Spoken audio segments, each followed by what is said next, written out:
Evangelho, sábado da 11ª semana do Tempo Comum. O Senhor esteja convosco, Ele está no meio de nós. Proclamação do Evangelho de Jesus Cristo, segundo São Mateus. Glória a vós, Senhor. Naquele tempo disse Jesus a seus discípulos: Ninguém pode servir a dois senhores, pois ou odiará um e amará o outro, ou será fiel a um e desprezará o outro. Vós não podeis servir a Deus e ao dinheiro. Por isso eu vos digo, não vos preocupeis com a vossa vida, com o que haveis de comer ou beber, nem com o vosso corpo, com o que haveis de vestir. Afinal, a vida não vale mais do que o alimento, e o corpo não vale mais do que a roupa. Olhai os pássaros dos céus. Eles não semeiam, não colhem, nem ajuntam em armazéns. No entanto, vosso Pai, que está nos céus, os alimenta. Vós não valeis mais do que os pássaros? Quem de vós pode prolongar a duração da própria vida, só pelo fato de se preocupar com isso? E por que ficais preocupados com a roupa? Olhai como crescem os lírios do campo. Eles não trabalham nem fiam. Porém, eu vos digo, nem o rei Salomão, em toda a sua glória, jamais se vestiu como um deles. Ora, se Deus veste assim a erva do campo, que hoje existe, e amanhã é queimada no forno, não fará Ele muito mais por vós, gente de pouca fé? Portanto, não vos preocupeis dizendo, o que vamos comer, o que vamos beber, como vamos nos vestir? Os pagãos é que procuram essas coisas. Vosso Pai, que está nos céus, sabe que precisais de tudo isso. Pelo contrário, buscai em primeiro lugar o reino de Deus e a sua justiça, e todas estas coisas vos serão dadas por acréscimo. Portanto, não vos preocupeis com o dia de amanhã, pois o dia de amanhã terá suas preocupações. Para cada dia bastam os seus próprios problemas. Palavra da salvação. Glória a vós, Senhor. Sábado da 11ª semana do Tempo Comum, em nome do Pai, do Filho e do Espírito Santo. Amém. Queridos irmãos e irmãs, a Santa Liturgia nos dá a oportunidade de seguirmos com o 6º capítulo do Evangelho de São Mateus. E o Senhor continua, na instrução feita a seus discípulos, a falar hoje a respeito do abandono à divina providência. Meu irmão e minha irmã, a gente fala com tanta frequência da divina providência, mas às vezes a gente compreende tão mal o tesouro da divina providência, porque parece às vezes que a divina providência é a consciência ou a realidade de um Deus que é um faz-tudo pelo bem daqueles que se colocam à disposição dele, e que a divina providência é como um grande tapa-buraco dos problemas que acompanham a nossa vida. Ou então a certeza de uma despreocupação, ou seja, você vai fazendo as coisas que depois a divina providência resolve para você.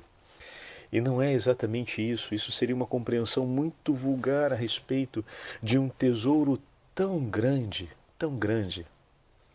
Poderíamos dizer, para compreendermos e mergulharmos na divina providência, poderíamos começar com a frase que o Senhor hoje coloca para a gente com muita eloquência dentro do texto. O padre vai pegar aqui.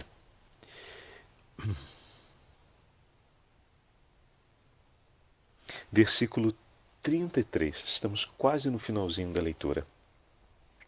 Buscai em primeiro lugar o reino de Deus e a sua justiça, e todas essas coisas vos serão acrescentadas.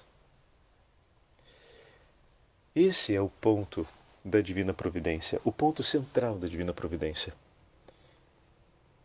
O coração que se orienta para aquilo que Deus lhe propõe, a esse coração nada faltará. Por quê?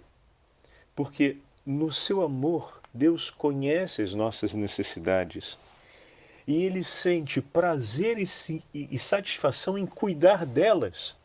Mas e quando Ele manifesta para você a sua vontade, a vontade soberana dEle, você sente prazer e satisfação em cuidar disso?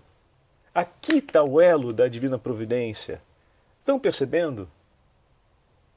Deus sente prazer e satisfação porque te ama. de cuidar de você em todas as suas necessidades. Mas exatamente porque te ama, Ele sente prazer e satisfação e tem urgência em lhe falar a respeito da sua vontade.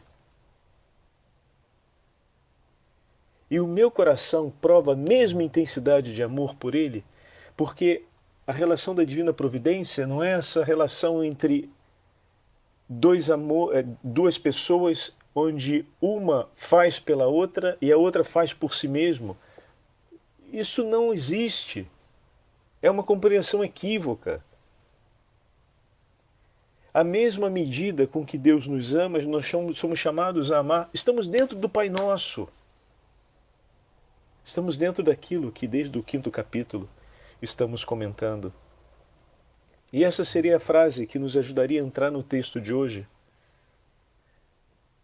Com o mesmo prazer, com a mesma satisfação, a gente se ocupa daquilo que Deus nos fala, da sua vontade. Ele sente prazer e satisfação em cuidar de nós.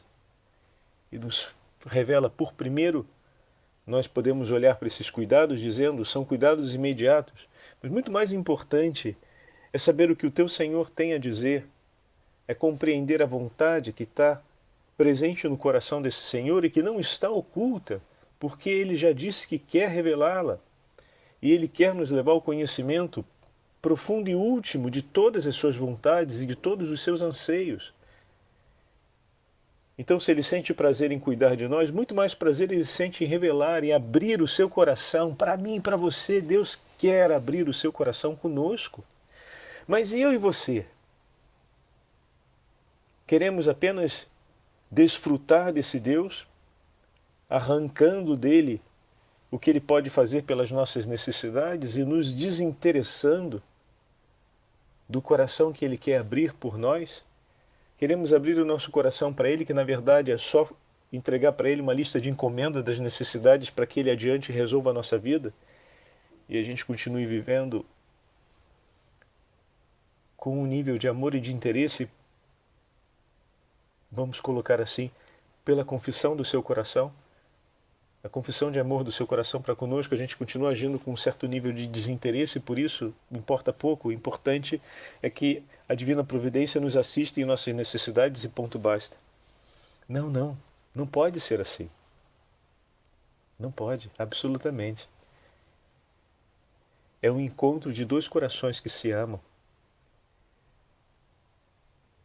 Por isso, o primeiro passo do Senhor, como Ele fala hoje no Evangelho, é que Ele nos quer apresentar a sua vontade e deixar por nós, claro, os segredos do seu coração, vamos usar assim essa frase poética, né?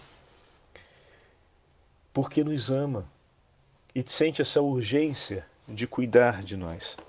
Porque nos ama. E da mesma forma, é preciso que nós tenhamos um coração intensamente disposto e entregue para amar o Senhor. E que por primeiro nós possamos ouvir o que Ele tem a nos dizer, a sua vontade, e acolhê-la em nosso coração. E Ele cuidará de nós. O cuidado do Senhor é porque nos ama, e que nós possamos, da certeza desse amor, amarmos ainda mais a Ele, demonstrando isso no cuidado por tudo aquilo que é caro ao seu coração, é estimado pelo seu coração. Se diante de um Senhor, a resposta de amor é sempre já falamos sobre isso, a gratidão.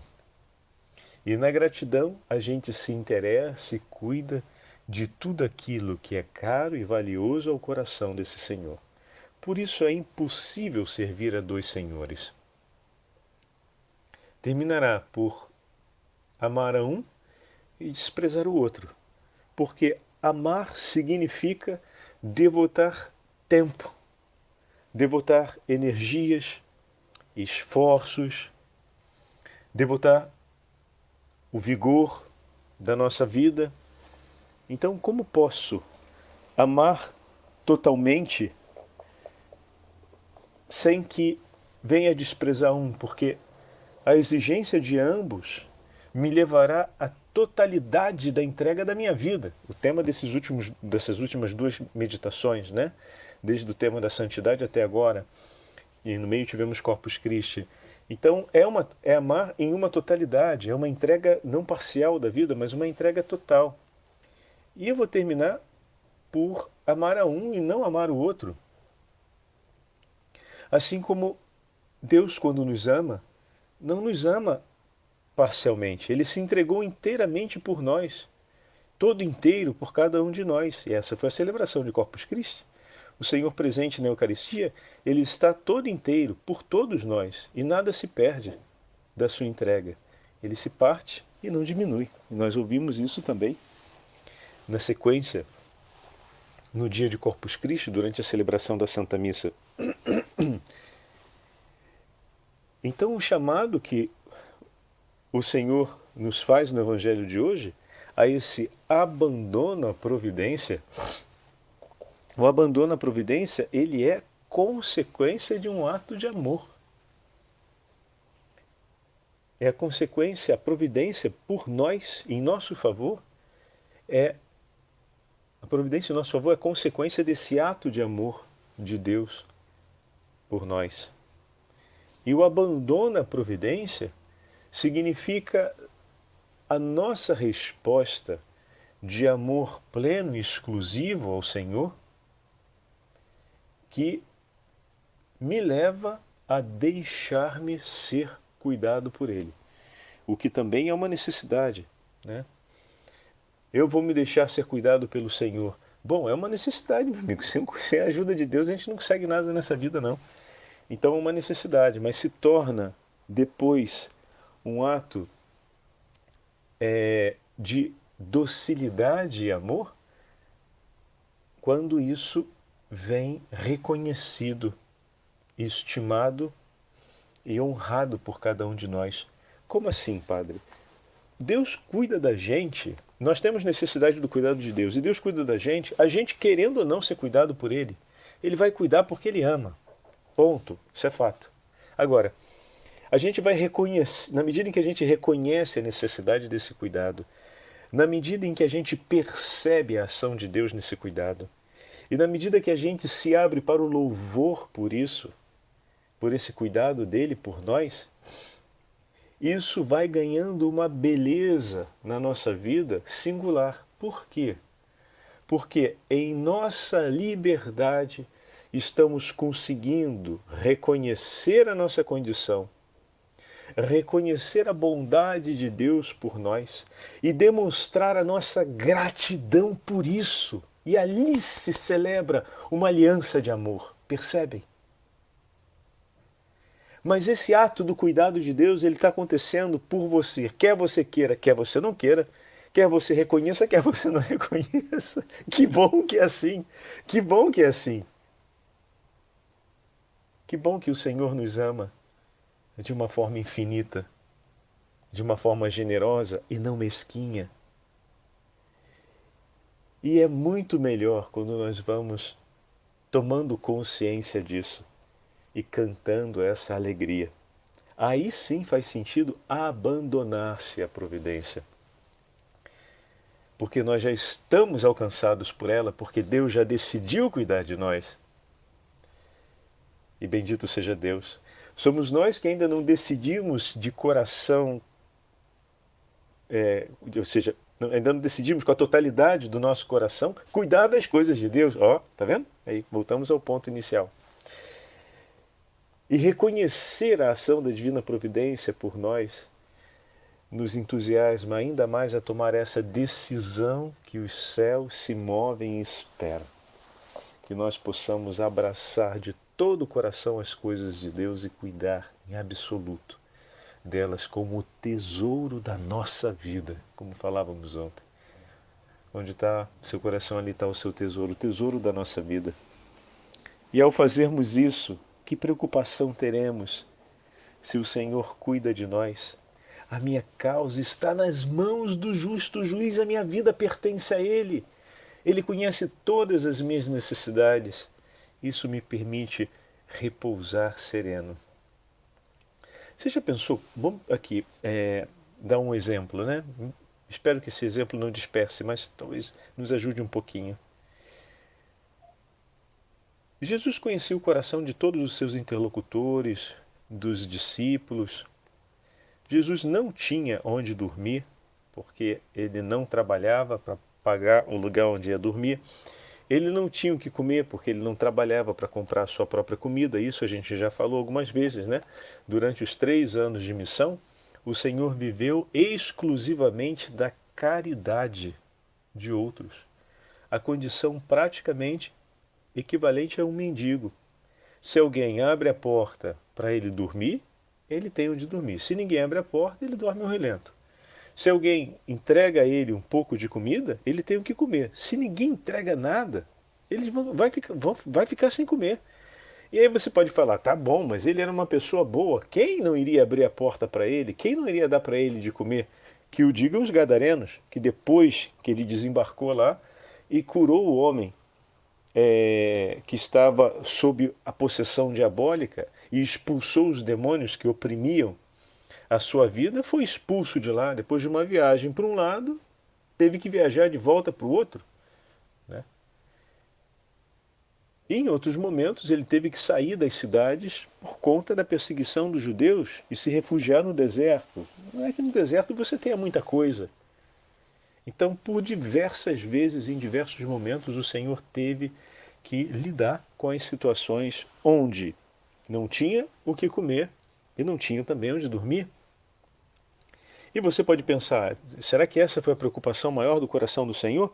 Eu lhe digo, ele poderia ter tido muitas outras preocupações, sabendo da resistência que ainda havia no coração de Judas, sabendo da incompreensão que ainda insistia em ser intensa no coração dos apóstolos como um todo, sabendo das tramas perversas que aconteciam no coração de muitos que o escutavam, e o escutavam para poder gerar contra ele alguma falsa acusação.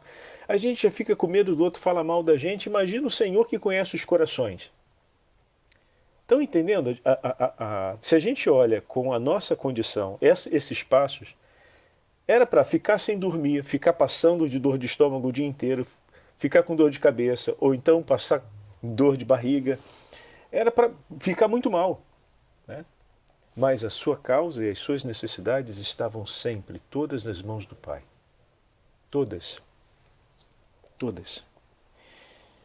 Eu trago esse exemplo para a gente poder entender como muitas preocupações e situações concretas da vida tira da gente a noite de sono, faz a gente ficar pensando ao infinito sobre um determinado tema, leva a gente a um verdadeiro adoecimento físico e até mesmo emocional. Porque temos a impressão de que não temos a quem confiar essas preocupações e essas angústias, porque elas são nossas e tão exclusivamente nossas que estamos absolutamente sozinhos, sem ninguém por nós. E em alguns momentos fazemos a oração entregando a Deus tudo isso, mas no fundo a nossa entrega não corresponde à nossa confiança, porque depois de rezarmos e entregarmos, continuamos sem dormir direito e continuamos ainda com aquilo dali, com aqueles pensamentos como grandes aflições que nos consomem interiormente. Calma, meu irmão. Que o Evangelho de hoje te ajude a ter essa consciência mais iluminada de que o teu Senhor está contigo. O teu Senhor está contigo. Ele há de providenciar o necessário. A coisa que é importante é que você esteja em tudo aquilo que você faz comprometido, em primeiro lugar, com o reino de Deus e a sua justiça. Tá bom, padre, o que que significa isso? Porque parece uma leitura espiritual e os meus problemas são concretos. É o dinheiro para pagar a conta, é a possibilidade de fechar no final do mês as despesas para minha casa, é resolver esse problema no trabalho que está tendo, esse falatório lá que parece que vai levar à demissão de algumas pessoas. Eu me sinto em parte responsável por isso, eu me sinto em parte vítima disso. Muito bem. Em tudo aquilo que fizermos nessa vida, procure colocar como o centro do seu agir a busca e a defesa da verdade, porque Deus está na verdade, e a verdade, ela sendo defendida, nos leva sempre no caminho da justiça. Segunda coisa, a medida do reino dos céus é uma só: amai-vos uns aos outros como eu vos tenho amado. O que significa dizer que tudo o que você faça, faça na verdade e na caridade. Faça num autêntico desejo de amor ao próximo e deixe-se conduzir por Deus na compreensão desse amor e na autenticidade do mesmo. E busque, pelos meios que são possíveis, ou seja, aqueles alcançáveis pelo nosso saber e pela nossa consciência, a verdade dos fatos, e que Deus te ilumine na compreensão dessas verdades para que ela seja inflexivelmente defendida. Ou seja, não se aceite uma meia-verdade, nem uma mentira em defesa de uma verdade, porque isso são falácias, isso dispersa o nosso coração. A verdade é a verdade, e ela vai sempre defendida.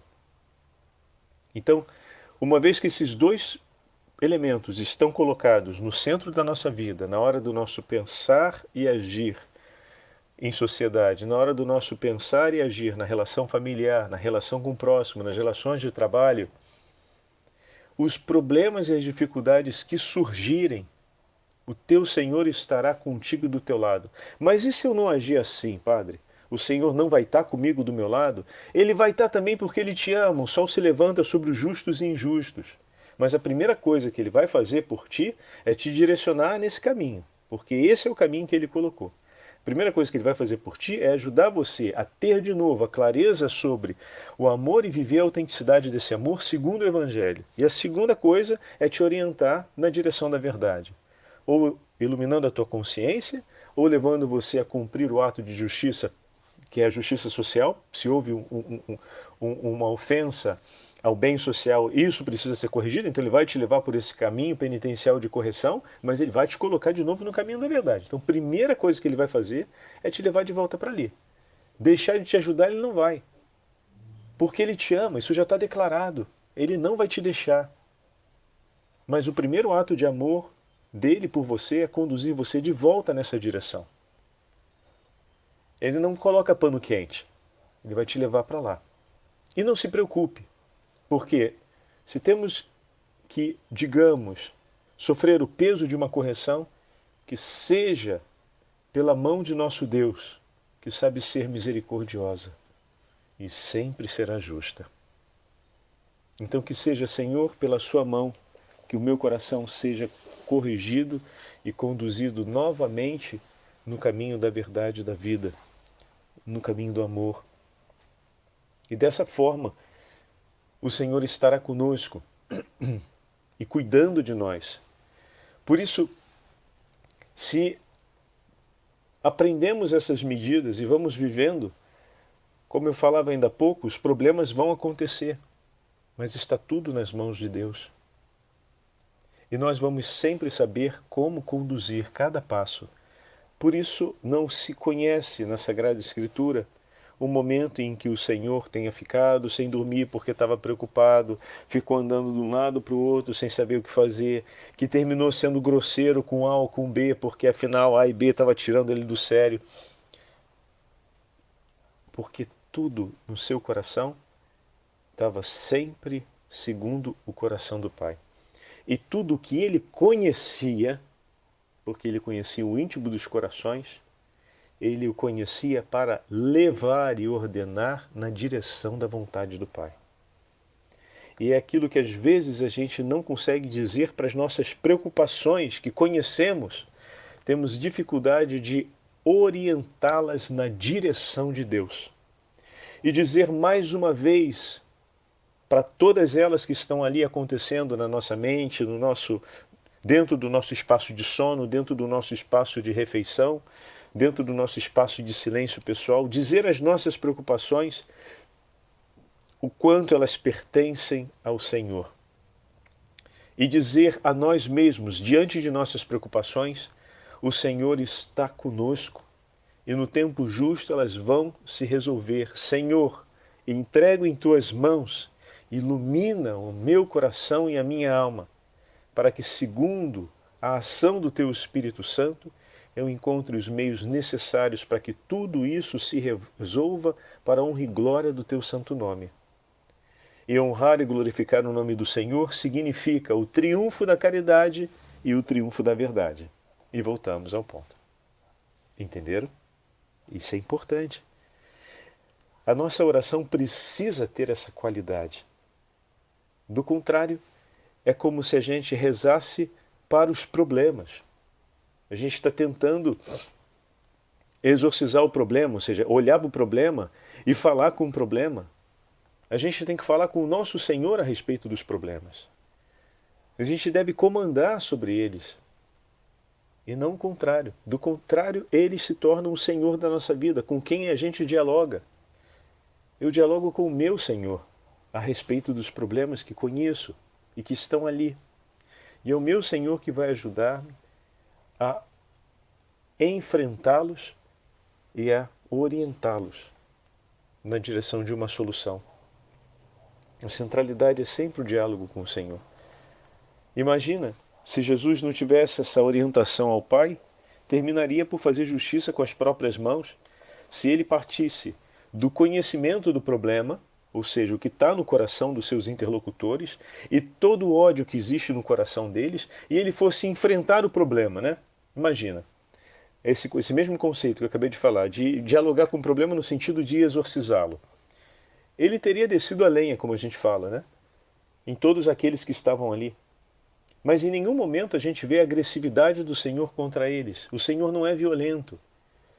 Todas as palavras duras de Jesus são exortações aos interlocutores para que se orientem no caminho da verdade, no caminho da caridade. E isso a gente já falou em várias meditações lá atrás, né?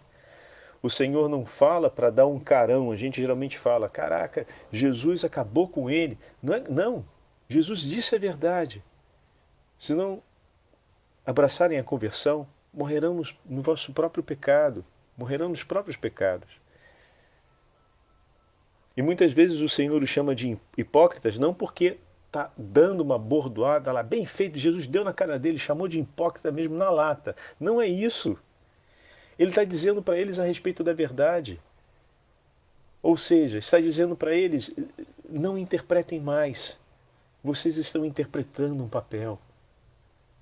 Voltem para a vida que vocês conhecem, porque são doutores da lei, sabem aquilo que receberam, sabem o tesouro que têm nas mãos, sabem reconhecer as coisas de Deus, mas estão interpretando um papel. Hipócritas, por que não seguem aquilo que o Senhor disse? Para a gente é uma palavra muito ofensiva, mas para eles, naquele momento, é o Senhor dizendo, deixe de interpretar um papel. Em outras palavras, volta para aquilo que o teu Senhor te entregou, porque em nenhum momento Jesus tira a autoridade deles, ao ponto de dizer, ouvi o que eles falam, mas não imitai os seus atos, porque a autoridade, segundo a tradição, foi entregue a eles. A eles foi entregue a autoridade de conduzir o povo de Deus no caminho da verdade.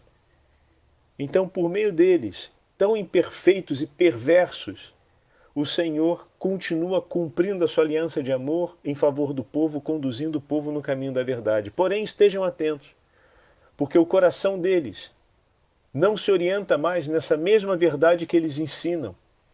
Então estejam atentos a permanecer com o ensinamento da verdade, mas não seguir o caminho perverso do exemplo que eles estão dando. Mais claro do que isso, né? E essa palavra, em primeiro lugar, ela deve ter um efeito de conversão para aqueles que estão nessa situação. E o seu segundo efeito é aquele de proteger os que podem vir a ser vítimas dessa perversão que está acontecendo no coração daqueles que foram abençoados por Deus para ensinar os homens a viverem no caminho da verdade. Então eles ensinam o caminho da verdade, mas não vivem mais ali. E o Senhor, ao fazer essa exortação, o segundo efeito é salvar aqueles que podem cair nessa confusão. Mas o primeiríssimo efeito, se essa exortação é feita direta àqueles que estão nessa ambiguidade, o primeiríssimo efeito disso é chamá-los à conversão, é arrancá-los dali. E isso é amor. E isso é conduzir no caminho da verdade. É doloroso pra caramba para aqueles que não querem ouvir, é claro. E aí a gente acha, Deus está contra mim. Ele tem alguma coisa contra mim. Como Acabe outro dia disse a Elias, ao profeta Elias, eis o meu inimigo. É porque parece que está falando contra mim. Mas se é contra você se o teu coração estiver aliançado com essa perversão. Mas em nenhum momento é contra você. Mas é por você que Deus fala.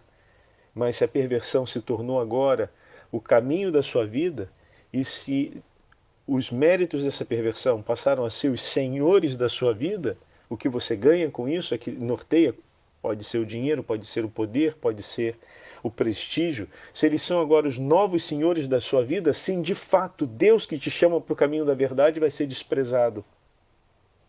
E se cumpre o que o Evangelho de hoje fala. Ele terminará sendo desprezado como um inimigo teu. Então é muito significativo entendermos essas passagens que estão presentes no Evangelho de hoje, para que não apenas a nossa consciência, mas o nosso coração se ilumine e nós possamos alicerçar definitivamente uma relação de confiança, uma relação de aliança na divina providência. Ela é o testemunho do amor inflexível de Deus por nós, que não muda. E ela estar sob o alcance da divina providência deve ser para nós o reconhecimento, de estarmos sob o alcance, ou seja, a divina providência está se movendo na minha vida em meu favor. Isso deve ser o canto de alegria pela nossa escolha de termos um coração totalmente orientado para Ele, um coração que deseja a Deus e vive em aliança com Deus. O Senhor esteja convosco. Ele está no meio de nós. Pela intercessão da Beatíssima Virgem Maria, Mãe da Divina Providência, abençoe-vos o Deus Todo-Poderoso, Pai, Filho e Espírito Santo. Amém.